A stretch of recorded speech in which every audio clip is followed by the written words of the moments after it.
Araw-araw, ganito ang tanawin. Maingay, mabilis, puno ng galaw. Pero sa likod ng bawat hakbang, may kwento. Sa gilid ng kalsada, mga naglalako ng paninda, tinitiis ang init, ulan at pagod. Hindi para yumaman, kundi para mabuhay, para maihain sa hapag. Sa kabilang panig, estudyanteng bitbit ang pangarap, manggagawang dala ang responsibilidad, pare-pareho silang may direksyong kailangang puntahan. At ako, isa rin sa kanila, isa lang sa maraming sumasabay sa agos ng araw.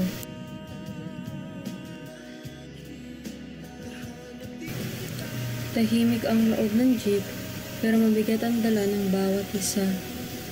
Hindi lang gamit, kundi kwento, pagod at pangarap.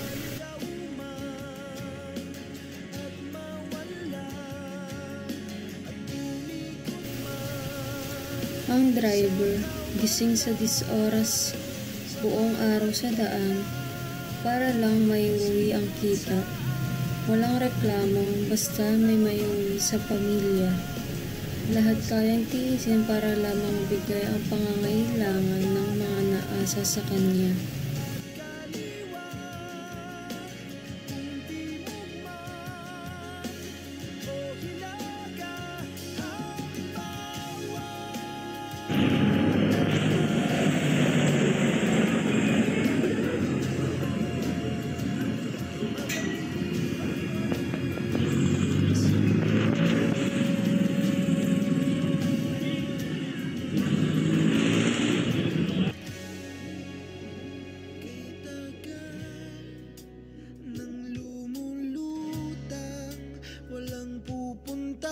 Ang daming nangyayari sa paligid, ang daming tao, daming ingay, daming lakad, pero tahimik ang puso sa bawat isa, tahimik pero buo, ginagampanan ang parte nila sa araw-araw.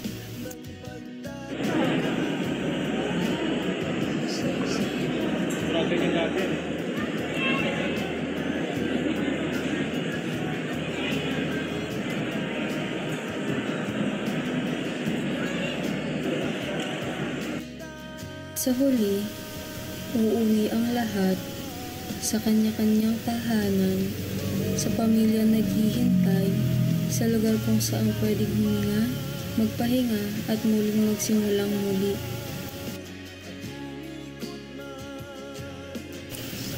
At ako, uuwi rin sa bahay kung saan may inang laging nag-aabang, sa lugar na kahit pagod ka, alam mong ligtas ka, dito ako nabibilang.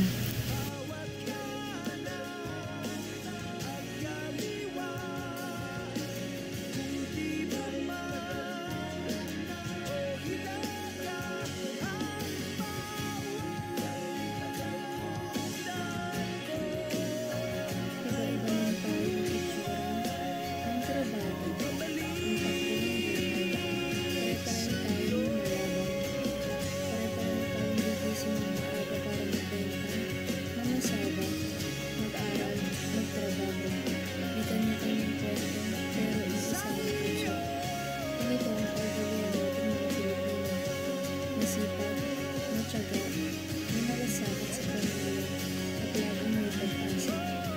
Kahit di tayo magpapakilala, magkakaiba ng kwento natin. Iisa lang ang pinanggagalingan, ang pag-asang mabuhay ng marangal. At sa bawat pag-uwi sa dulo ng araw, dala natin ang pagod, pero kasama rin ang puso, ang pusong Pilipino.